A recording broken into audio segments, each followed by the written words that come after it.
Candidates, like I have mentioned, is under military siege.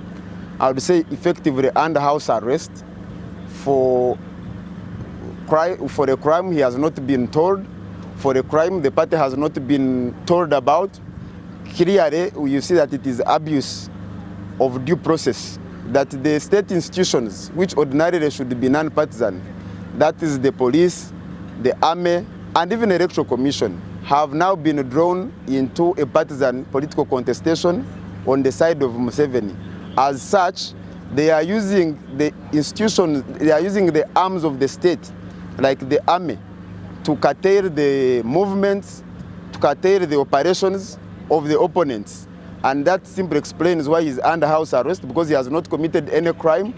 and his home is not a detention facility gazetted under the law. So if he has committed any crime,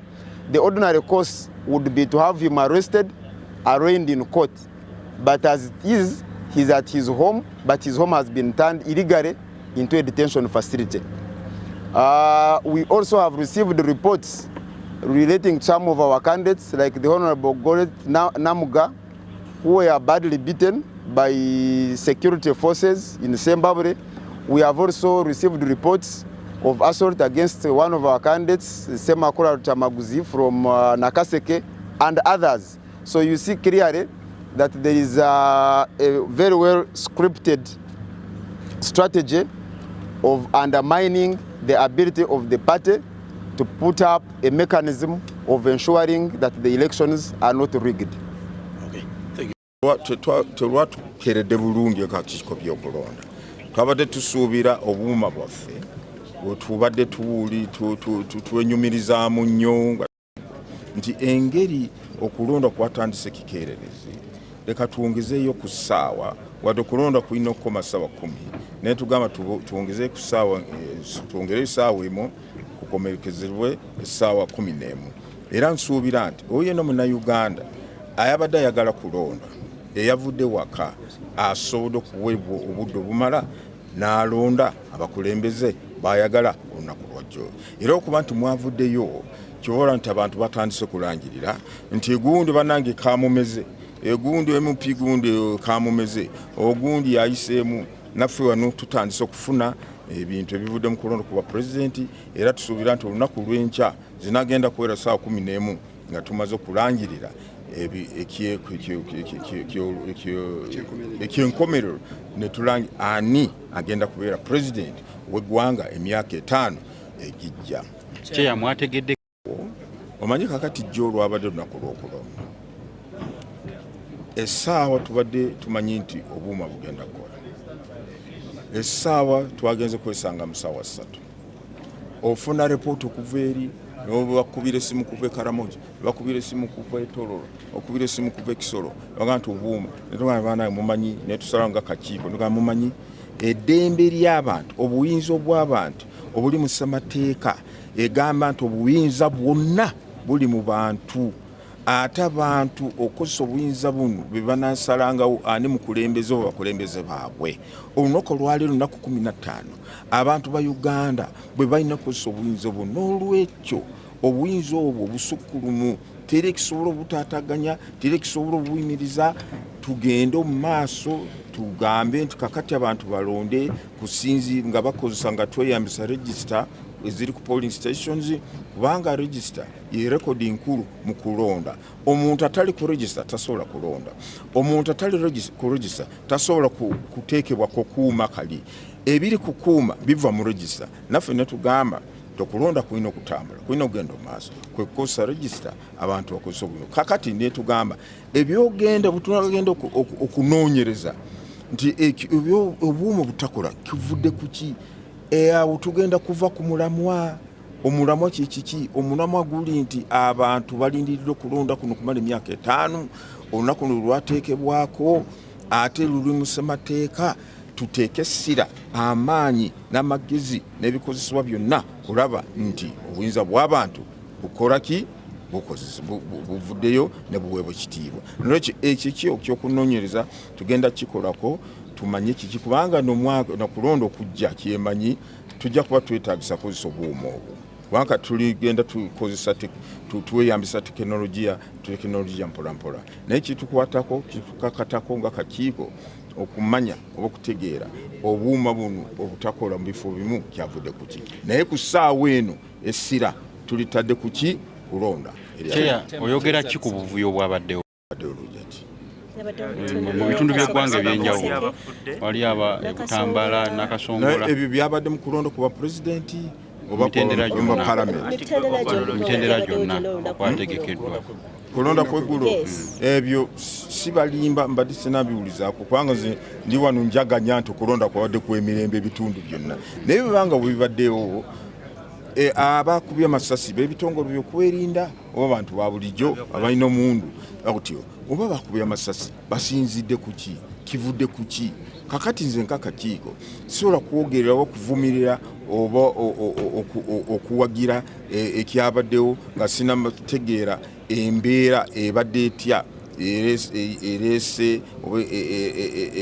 ereese ab'ebitongole byokwerinda okuba amasasi ereese abantu okulwanagana kivudde ku ki nga kakiiko kati sobola kubyogerako naye okutwalira wamu tetwetaaga ebintu byakavuyo ebintu by'okubiba omusaayi ebintu by'okubagana ebintu by'amasasi mu kulonda kwaffe okulonda kulina kubeera kw'emirembe okulonda kulina kubeera nzikiriza oba sikkiriza nkuwagira oba sikuwagira ekyo nobwokuba essasi tekijja kukyusa omuntu kuwagira omuntu wataagala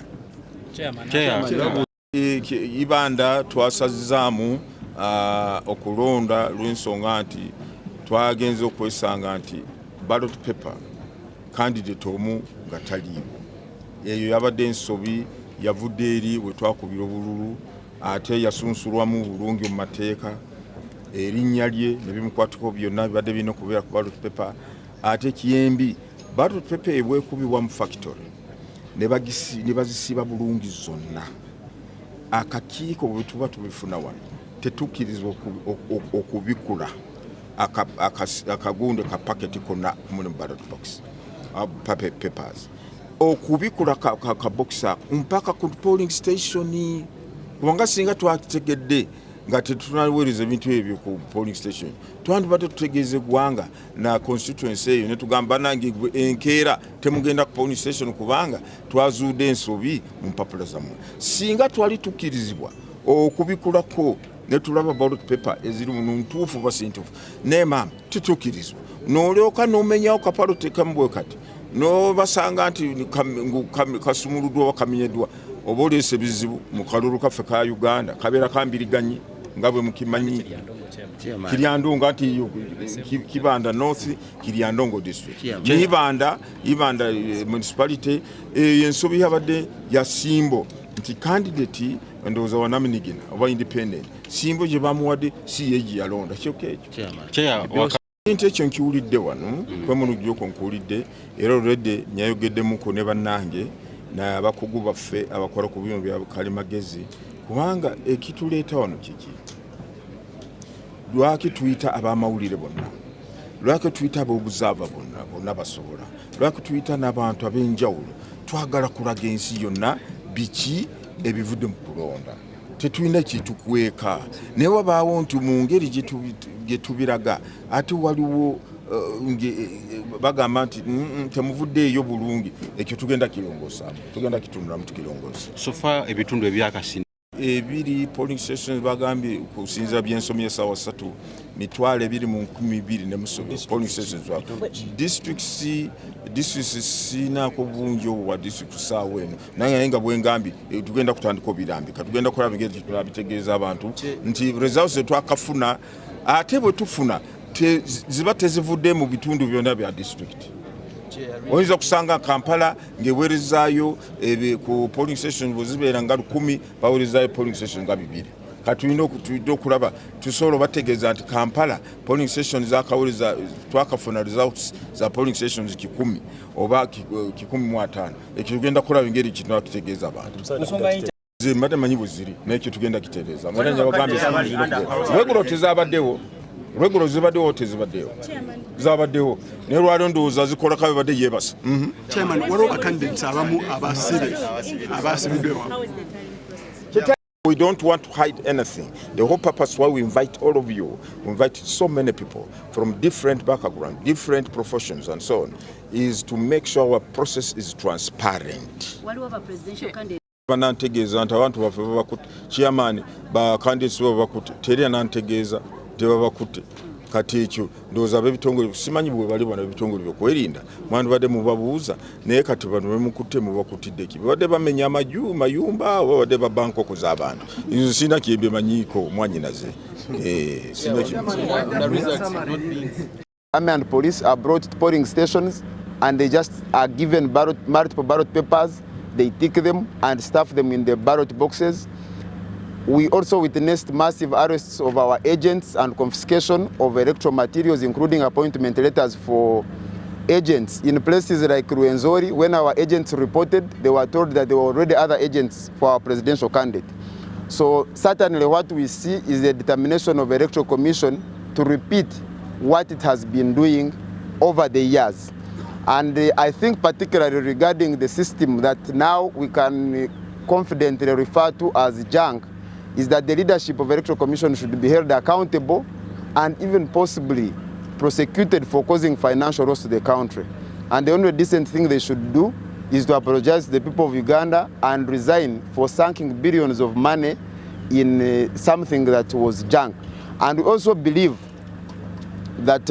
it was deliberately, the failure was deliberately occasioned by the Electoral Commission and whoever they are working with, because Electoral Commission in the weeks prior to the polling day carried out a demonstration on how that kit and was ready to work. But unfortunately at all the polling stations except where M7 voted from, the kits failed. So clearly indicating that this was not a technical glitch, but a deliberate effort to frustrate voters. We have also seen the military siege at the residence of our presidential candidate. As a result, he is not able to consult with his agents. He is not able to consult with the leadership of the party. Even regarding the results that were, the preliminary results that were announced by the Electoral Commission yesterday, the law requires the Electoral Commission to give political parties tally sheets at the district, which we are supposed to use to compare with what they are announcing, for us to be able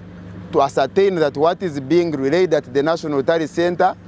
is what has transpired at the district tally center. But we don't have that information. So Electoral Commission comes here in an opaque manner that lacks transparency and announces figures. It does not show where the figures are coming from, the particular polling stations, and therefore the agents of the candidates are not able to verify. Their presence here does not carry a lot of meaning in the absence of tally sheets and information from the different districts that they would rely on.